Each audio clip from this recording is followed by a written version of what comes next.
अस्सलाम वालेकुम, welcome back to my channel ES academy. तो आज हम करने वाले हैं क्लास 9 की ऑल पोएम्स के रेफरेंस टू द कॉन्टेक्स्ट और उसकी ट्रांसलेशन भी समझेंगे कि किस स्टैंजा में शायर ने क्या बोला है, इसकी क्या मीनिंग होती है, इसकी क्या हम तशरीह कर सकते हैं, यानी कि कॉन्टेक्स्ट टू द रेफरेंस बता सकते हैं। इस शेर में, इस स्टैंजा में शायर ने ये बात कही गई है। इस वीडियो की मेरे पास बहुत ही ज़्यादा रिक्वेस्ट आई हुई थी, तो मैंने नए बुक की, न्यू पोएम्स की रेफरेंस टू द कॉन्टेक्स्ट और ट्रांसलेशन की क्लासेस आपके लिए स्टार्ट कर दी हैं।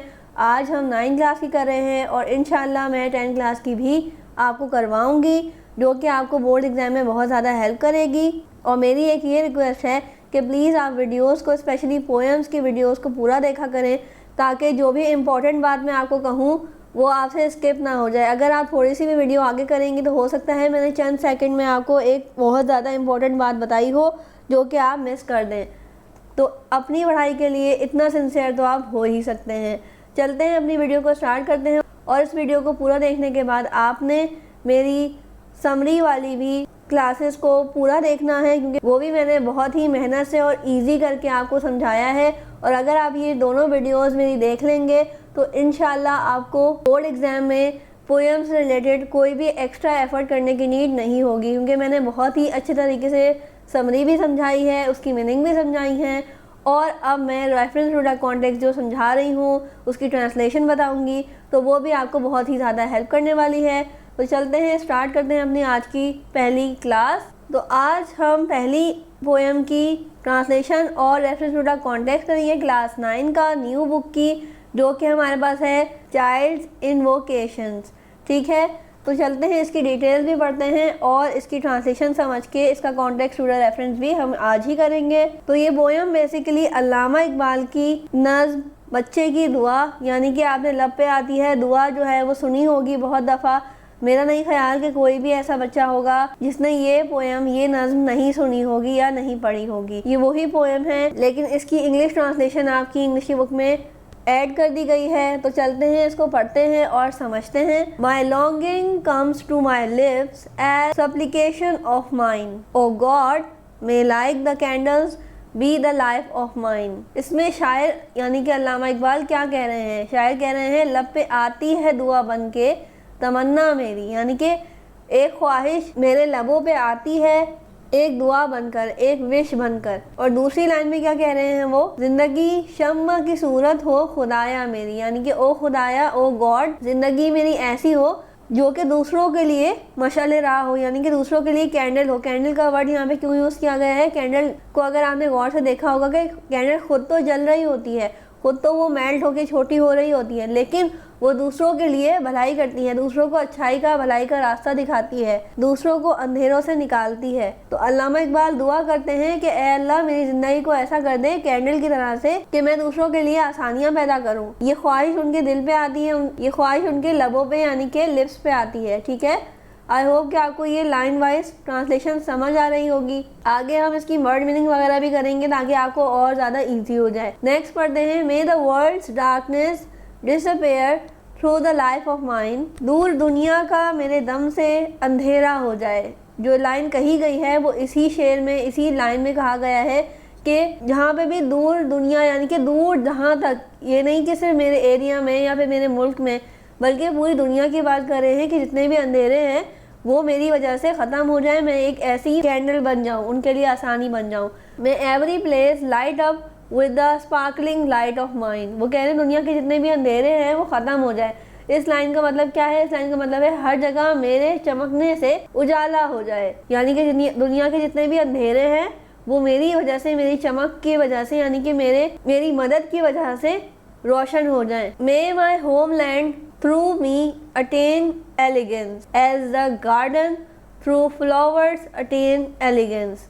यहाँ पे भी शायर अपने मुल्क के लिए भी दुआ करते हैं, कहते हैं हो मेरे दम से यूं ही मेरे वतन की जीनत, यानी कि मैं अपने मुल्क के लिए भी इतना काम कर सकूं कि मेरे मुल्क में मेरी वजह से खुशहाली आ जाए। जिस तरह फूल से होती है, यानी कि फ्लावर, जिस तरह फूल से होती है चमन की जीनत, यानी कि अगर आपने गार्डन को देखा हो, यहाँ पे शायर ने पार्क की बात नहीं की बल्कि गार्डन की बात की है। यानी कि गार्डन में क्या सबसे ज़्यादा अच्छा होता है, गार्डन किस चीज़ से खूबसूरत लगता है, फ्लावर्स की वजह से। वहाँ पे जब ग्रीनरी के अंदर रंग बिरंगे फ्लावर्स आपके पास आते हैं, आपको दिखने के लिए मिलते हैं, रंग बिरंगे पिंक वाइट हर किस्म के, तो शायर भी यही कह रहे हैं कि जिस तरह फूलों से जो है चमन यानी कि गार्डन महक जाता है, उनकी खुशबू से, उनको देखने से भी लोगों को खुशी मिलती है, लोग अच्छा फील करते हैं, तो मुझे भी उस तरह के उस फूल की तरह से बना दे कि मेरी महक से भी लोगों को फ़ायदा हो, मुझे देखने से भी लोगों को फ़ायदा हो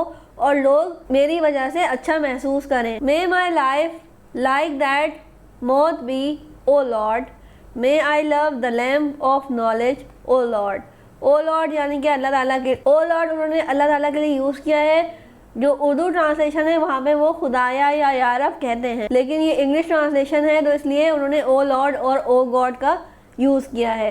तो अब चलते हैं इसकी ट्रांसलेशन पे कि वो क्या कह रहे हैं। ज़िंदगी हो मेरे परवाने की सूरत यारब, यानी कि परवाना आपने देखा होगा कितना छोटा सा होता है, लेकिन फिर भी अल्लाह ने उसको कितना खूबसूरत बनाया है, कितना हसीन बनाया है कि कोई भी परवाना उड़ता देखता है तो वो रुक जाता है। आगे क्या दुआ करते हैं, इनकी शम्मा से हो मुझको मोहब्बत यारब। इस शेर में क्या कह रहे हैं, इस शेर में ये कह रहे हैं कि जो भी इल्म मुझे हासिल करना है तो मुझे उससे प्यार हो जाए, मोहब्बत हो जाए और मैं दिल लगा के उसको हासिल करने की कोशिश में लगा रहूं। आगे क्या कह रहे हैं, may supportive of the poor may life way be, may loving the old the suffering may way be, यानी कि हो मेरा काम गरीबों की, पुअर यानी कि गरीब और सपोर्टेड मतलब मदद करना। तो वो क्या कह रहे हैं, हो मेरा काम गरीबों की हिमायत करना, यानी कि उनको सीधे रास्ते में दिखाना। किसी भी किस्म की मदद हो सकती है, चाहे वो आपकी फिजिकली हेल्प चाहिए हो अगर उनको, तो भी आप वहाँ पे उनकी हेल्प के लिए मौजूद हो। आगे क्या कह रहे हैं, दर्दमंदों से ज़ईफ़ों से मोहब्बत करना। ओल्ड यानी कि बुजुर्गों की बात कर रहे हैं, वो जाहिर सी बात है। तो वो क्या कह रहे हैं, हो मेरा काम गरीबों की हिमायत करना, दर्दमंदों से ज़ईफ़ों से मोहब्बत करना।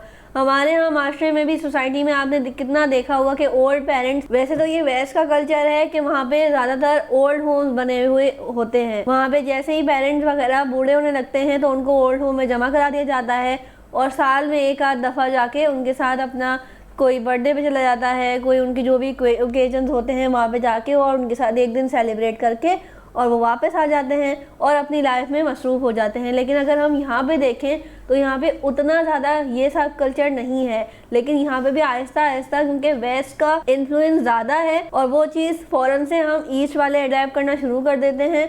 और यहाँ पे भी आपने देखा होगा कि बहुत ओल्ड होम्स बने हुए हैं तो बहुत सारे तो लोग वहाँ पे भी जमा करा देते हैं। लेकिन अक्सर हमारे यहाँ ये देखा गया है कि जो लोग घर पे भी अगर अपने दादा दादी या ओल्ड पेरेंट्स को होते हैं तो उनके साथ अच्छा सलूक नहीं किया जाता। और हमारे इस्लाम में भी इस चीज़ की कितनी ज़्यादा अहमियत है कि वालिदैन को तो उफ तक ना बोलो और बुज़ुर्गों की, गरीबों की कितने हुकूक हैं। तो वो इस लिहाज से भी शायद दुआ करें, अल्लामा इकबाल दुआ करें हैं कि मुझे गरीबों से जो है वो हमदर्दी हो, दर्दमंदों से, ज़ईफ़ों से, जो भी पेन में हो, ज़ईफ़ हो, बुज़ुर्ग हो, बूढ़ा हो, तो वो उनकी मैं इज़्ज़त कर सकूं, उनसे प्यार कर सकूं। तो वो अल्लाह ताला से ये सब कुछ दुआ कर रहे हैं, क्योंकि दुआ के बगैर तो इस दुनिया में कुछ भी मुमकिन नहीं है। हमें हर चीज़ के लिए, अच्छी चीज़ के लिए अल्लाह ताला से दुआ मांगनी चाहिए कि अल्लाह ताला हमें इस काबिल करे। तो ये सारी चीज़ें शायद इसमें बता रहे हैं। आगे क्या कह रहे हैं, O God protect me from the evil eyes. Protect यानी कि मेरी हिफाजत करना, ठीक है। प्रोटेक्ट मीन्स हिफाजत हो गया, और इविल यानी कि बुराई, बुरी चीज़ से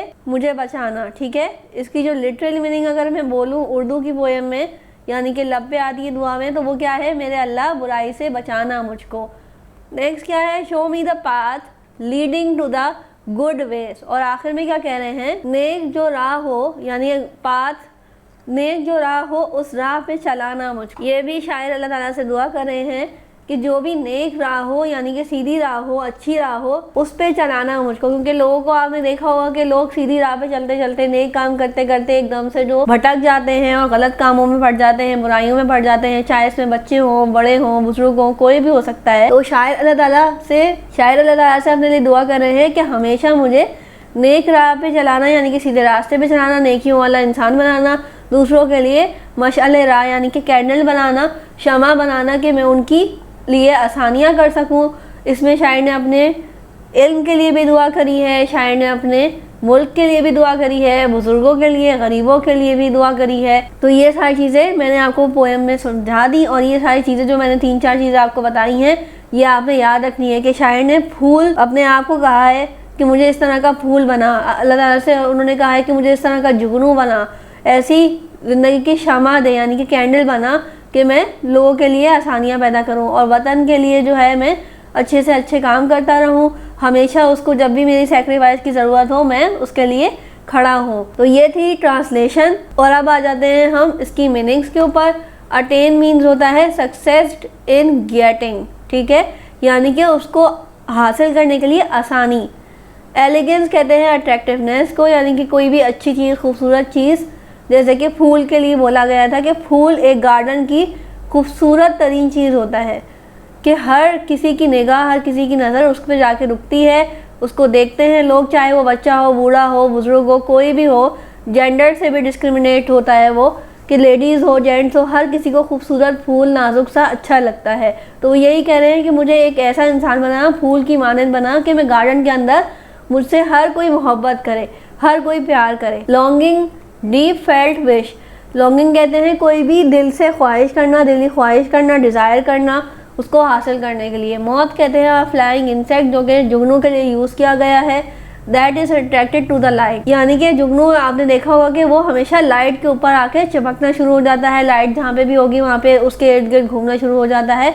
तो शायर ने क्या कहा था कि मुझे ऐसे जुगनू की मानंद बना कि मैं जहाँ पे भी मुझे इल्म मिले मैं वहाँ चला जाऊँ, मैं उसकी तरफ अट्रैक्ट हूँ। ज़िंदगी हो मेरे परवाने की सूरत यारब, इल्म की शम्मा से हो मुझको मोहब्बत यारब, यानी कि मुझे ऐसा जुगनू बना, जैसे जुगनू अट्रैक्ट होता है लाइट की तरफ, वैसे ही मुझे जो है अट्रैक्शन हो जहाँ पे भी मुझे नॉलेज मिले, जहाँ पे भी मुझे इल्म मिले। स्पार्कलिंग कहते हैं शाइनिंग, किसी भी चमकती हुई चीज़ को। सफरिंग यानी कि पीपल हैविंग फिजिकल और मेंटल पेन, दोनों तरह के पेन की बात की गई है कि कोई भी जो भी बुजुर्ग होता है वो समटाइम्स फिजिकल पेन से गुजर रहा होता है, और बहुत सारे लोग होते हैं जो मेंटल पेन से भी गुजर रहे होते हैं, लेकिन वो हमें क्योंकि नज़र नहीं आता इस तरह से, तो हम उसको फॉर ग्रांटेड ले रहे होते हैं, उसको हम सीरियस नहीं लेते।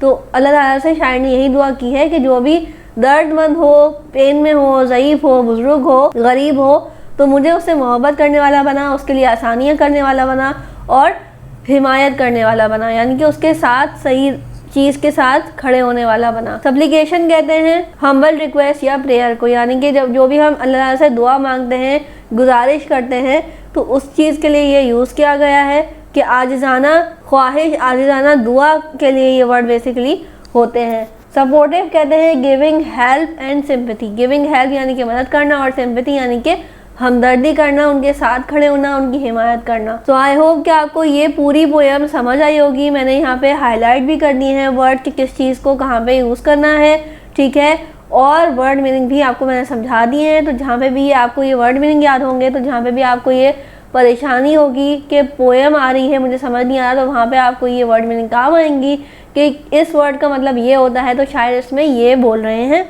और इस तरह से आप easily context to the reference के बारे में लिख लेंगे। ये वीडियो देखने के बाद आपने लाजमी मेरी समरीज़ वाली वीडियोस, समरी वाली क्लासेस को भी देखना है और पूरी समझनी है। तो इंशाल्लाह आई एम गारंटिंग यू कि आपको दोबारा से इन सारी चीज़ों को समझने की ज़रूरत नहीं होगी अगर आप एक दफ़ा मेरी ये वाली वीडियो और उसके साथ मेरी समरी वाली वीडियो देख लेंगे, तो आपको ये पोएम बहुत ही अच्छे से क्लियर हो जाएंगी। और आप एक दफ़ा ये ट्राई करिएगा, आप अपनी पढ़ाई के लिए ये काम तो कर ही सकते हैं। टिल देन अल्लाह हाफ़िज़।